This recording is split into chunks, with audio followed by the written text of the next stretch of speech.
नहमदुहु व नसल्ली अला रसूलिल करीम अम्मा बाद फ़ाउज़ु बिल्लाहि मिनश शैतानिर रजीम बिस्मिल्लाहिर रहमानिर रहीम अस्सलामु अलैकुम वरहमतुल्लाहि वबरकातुहू। मैं हूँ हकीम आसिफ़ अली राव। आज का जो मौजूद तरतीब दे रहे हैं ये भी टाइफाइड का एक दूसरा हिस्सा है। यूँ समझ लें कि टाइफाइड के बारे में हम जितनी भी वीडियोस तरतीब दें कम हैं। उसकी वजह कि इसके नुकसानात का अंदाज़ा एक आम इंसान नहीं कर सकता। नए आने वाले दोस्तों से गुजारिश है कि चैनल को सब्सक्राइब कर लें, बेल आइकन को प्रेस करें, कमेंट सेक्शन में अपनी राय से ज़रूर आगाह करें। और ये सिंपल इसलिए कहा जाता है, आप अक्सर देखेंगे कि वीडियोस में मैंने ये कहना छोड़ दिया कि चैनल को सब्सक्राइब करें। उसकी वजह ये होती है कि अक्सर लोग समझते हैं कि शायद ये दुकानदारी है, ये एक मामला चल रहे हैं, लेकिन हकीकत में ऐसा कुछ नहीं। क्योंकि हम लोगों को अवेयरनेस देना चाहते हैं, उनकी ज़िंदगी को बेहतर बनाना चाहते हैं, और जितना हम बेहतर अंदाज में काम कर सकें इंशाल्लाह हम ज़रूर करेंगे। लिहाजा ये चीज़ समझ लीजिए कि हमारे जिस्म में टाइफाइड के पैदा होने की जो वजह होती है, ये हमारी आंतों के मस्कुलर सिस्टम का दबाव होता है। यानी जब हमारे जिस्म में एसिड बढ़ता है, तेज़ाबियत बढ़ती है, और आप अपने माशरे में अपने इर्द गिर्द लोगों को देखेंगे,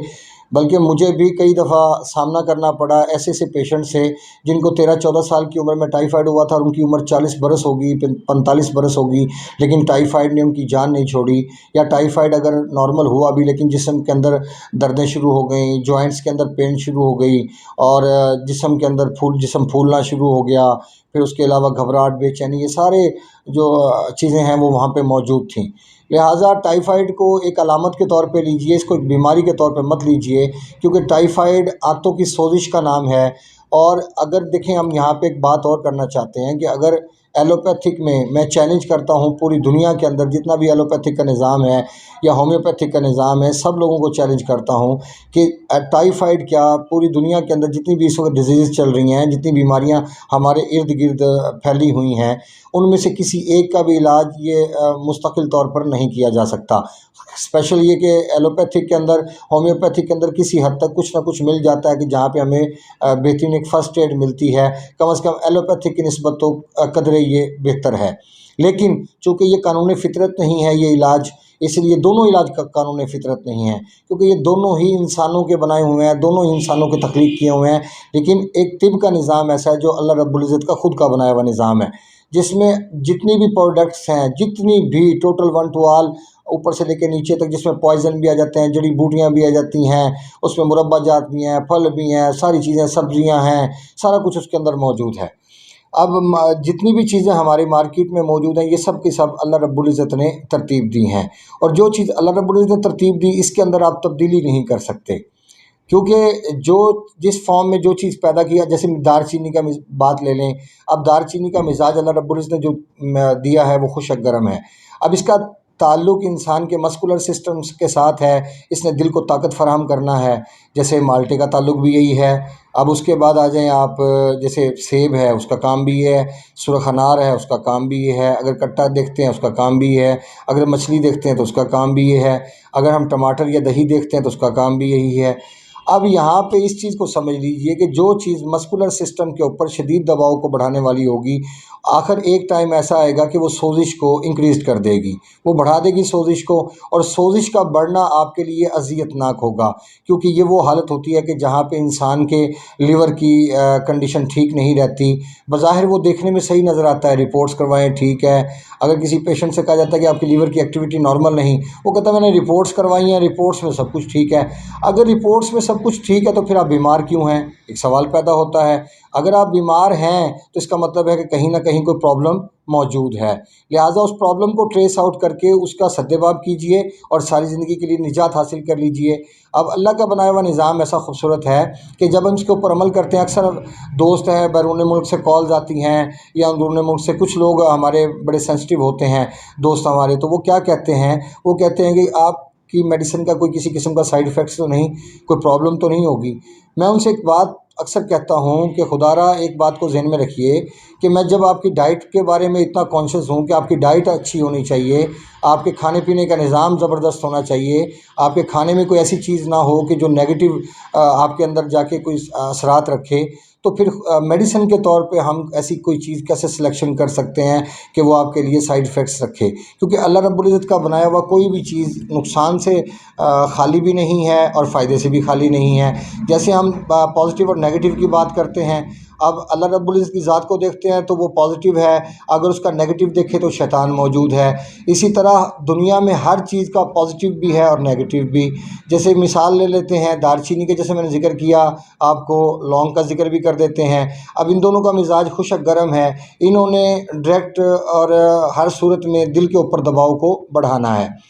اب یہاں پہ اس کا فائدہ کیا ہے، اس کو استعمال کب کریں گے تو اس کا فائدہ ہوگا، اس کو استعمال کب نہیں کریں گے اور کب نہ استعمال کر کے اس کا فائدہ اٹھایا جا سکتا ہے، اور کب اس کو استعمال کر کے فائدہ اٹھایا جا سکتا ہے۔ اب آپ یہ دیکھیے کہ آپ کے جسم میں رطوبات بڑھ جاتی ہیں تو آپ دار چینی اور لونگ کا استعمال کریں گے، آپ کی رطوبات خشک ہونا شروع ہو جائیں گی یہاں پہ، لہٰذا دار چینی اور لونگ کا کوئی نقصان نہیں اٹھانا پڑے گا آپ کو۔ اب دوسری حالت میں دیکھ لیں کہ اگر آپ کے جسم میں ایسیڈیٹی پہلے سے زیادہ ہے، رطوبات نہیں ہے، رطوبات خشک ہو رہی ہے، خشکی بڑھ رہی ہے،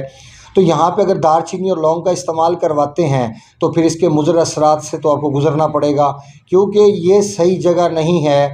دار چینی اور لونگ کے استعمال کروانے کی۔ اسی طرح زہروں کو بھی لے لیں آپ، جیسے شنگرف ہے، اس کا تعلق انسان کے مسکولر سسٹم کے ساتھ ہے، لیکن اس کا استعمال کی ضرورت تب پیش آتی ہے کہ جب ہمارا مسکولر سسٹم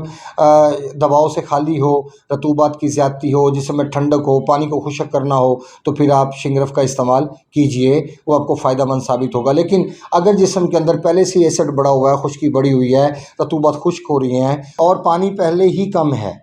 تو اس کا استعمال مزید رطوبات کو خشک کرنے کا باعث بنے گا، جو کہ آپ کے دل کے لیے تو نقصان دہ ہے ہی ہے، آپ کے جگر اور آپ کے دماغ کے لیے، دونوں کے لیے نقصان دہ ثابت ہوگی۔ لہٰذا اس بات کو سمجھ لیجئے کہ دنیا میں کوئی بھی چیز فائدے کی ہے، اس میں کوئی شک نہیں، لیکن اس کے نقصانات بھی ہیں۔ اب یہاں پہ اکثر لوگوں کو دیکھتے ہیں کہ ان کا سٹمک بری طرح ڈسٹرب ہے اور لیمن نچوڑ کے پی رہے ہوتے ہیں۔ آفرین ہے بھائی، اور کمال ہے کہ ایک انسان کے پاس اگر تھوڑی سی بھی عقل ہو تو وہ سوچنے پہ مجبور ہو جاتا ہے کہ میرے منہ کا ذائقہ پہلے ہی بہت ڈسٹرب ہے، اور میں کھٹی چیزیں کھانے کے بعد یقیناً اگر وہ لیمن کا استعمال کرتا ہے تو اس کے بعد اس کے منہ کا ذائقہ اور بگاڑ کا شکار ہوگا۔ اب جیسے مثال کے طور پہ ٹائیفائڈ کا شکار کوئی پیشنٹ ہے، اگر اس کو لیمن کا استعمال کرواتے ہیں اس کے لیے موت ثابت ہوگا، کیونکہ ٹائیفائڈ کی جو بنیاد بنتی ہے وہ تیزابیت بنتی ہے، اور لیمن بذات خود تیزابیت کو پیدا کرنے کا باعث بنتا ہے۔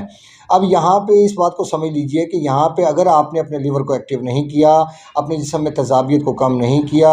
حرارت کو بحال نہیں کیا، خشکی کو کم نہیں کیا، تو آنے والے وقت میں یہ ٹائیفائڈ آپ کے لیے وبال جان بن جائے گا، جو کہ اکثر لوگوں کے لیے وبال جان بن بھی جاتا ہے۔ یاد رکھیں کہ انسان کا جسم اللہ تعالیٰ نے بڑا سینسٹیو بنایا ہے، اگر آپ اس کو دیکھیں تو اگر اس میں سوئی بھی چبھتی ہے تو اس کا احساس پورا بدن محسوس کرتا ہے۔ تو اگر جب آپ بیمار ہو جائیں گے، جب آپ کی آنتوں میں انفیکشن ہوگی تو اس کے اثرات آپ سوچئے کہ آپ کے دل کے اوپر کتنے برے پڑیں گے، اس کے بعد پھر آپ کے جگر کو کتنا اذیت کا سامنا کرنا پڑے گا، اور آپ کا نروس سسٹم سب سے زیادہ متاثر ہوتا ہے، کیونکہ یہاں پہ بلڈ نہیں پہنچ پاتا، اور جب بلڈ نہیں پہنچتا تو پھر آپ کے لیے انزائٹی اور ڈپریشن آپ کا مقدر بن جاتے ہیں۔ یہاں سے پھر آپ جو اینٹی بائیوٹک ادویات ہیں ان کا استعمال کرتے ہیں، یاد رکھیے کہ اینٹی بائیوٹک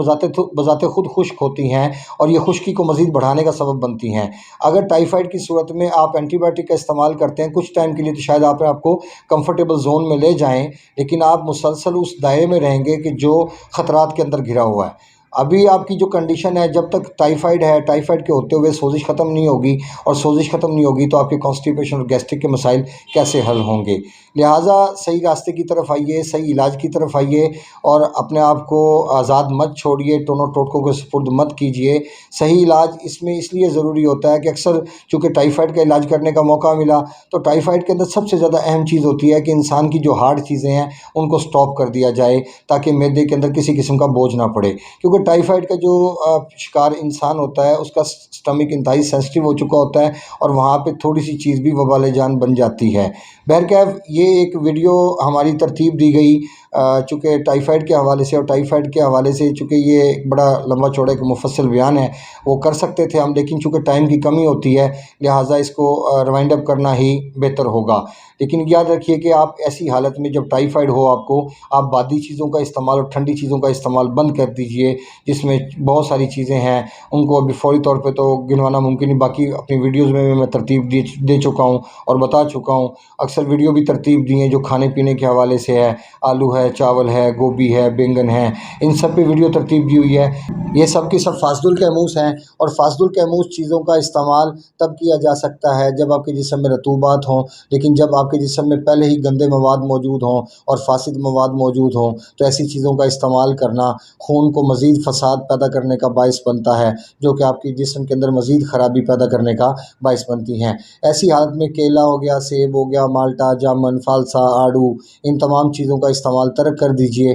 क्योंकि ये तमाम की तमाम चीज़ें आपकी कंडीशन को मज़ीद बिगाड़ने में आपकी हेल्प करेंगी। हाँ, टाइफाइड की सूरत में जो फल इस्तेमाल हो सकते हैं उसमें आम, खरबूजा, पपीता, गरमा ये इस्तेमाल हो सकते हैं। और इसके अलावा अगर मुनक्का अंगूर है उसको छिलका उतार के और बीज निकाल के उसको इस्तेमाल किया जा सकता है, लेकिन शर्त ये हो कि वो पूरी तरह उसके अंदर मिठास पड़ चुकी हो और मीठी चीज़ का इस्तेमाल ही आपको फ़ायदा पहुंचाएगा। मतलब मीठी चीज़ से मतलब ये नहीं कि आप चीनी खाना शुरू कर दें। मैं फलों की बात कर रहा हूँ, जैसे खजूर है, अंजीर है, ये सब इस्तेमाल किया जा सकता है टाइफाइड की सूरत में, लेकिन रोटी और गंदम से बनी किसी चीज़ का एक लुकमा इस्तेमाल नहीं हो सकता। अपने दोस्त अहबाब का ख्याल रखें। मिलते हैं इंशाल्लाह मज़ीद इंफॉर्मेटिव वीडियो के साथ। व मा अलैना इल्लल बलागुल मुबीन। अस्सलामु अलैकुम व रहमतुल्लाहि व बरकातुहू।